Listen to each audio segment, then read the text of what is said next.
Hello guys, हामी ससुरा बुहारी यहाँ मकै गर्दैछौँ। यो झिल्के मेरो छोरो बिचरा 85-86 वर्षको बुढो बाल पनि गर्न सघाइरहनु भएको छ।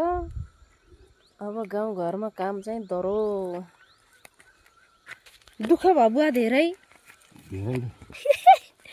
कठै बरै इले सताएछ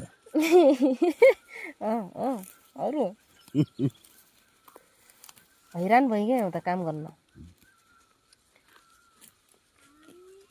धेरै दुःख भयो र बुवा धेरै दुःख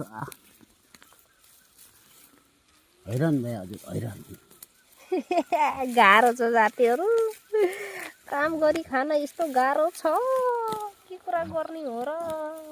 दिन काट्नु धौ भयो हजुर के गर्दा दुखारीलाई जहाँ गए पनि दुखै दुःख बुढाबारी हौ बुढाबारी यत्रै भएको छ मकै हाम्रो मकै यत्रो छ झार भन्ने भने मान्छे नागिसक्यो। गाह्रो छ साथीहरू गाह्रो छ साथीहरू। यस्तो छ डाँडा काँडा जङ्गल केरा घारी माथिको चाहिँ हाम्रो घर अझ अर्को घर देखेन क्या हो। यो चाहिँ कटेरो यस्तो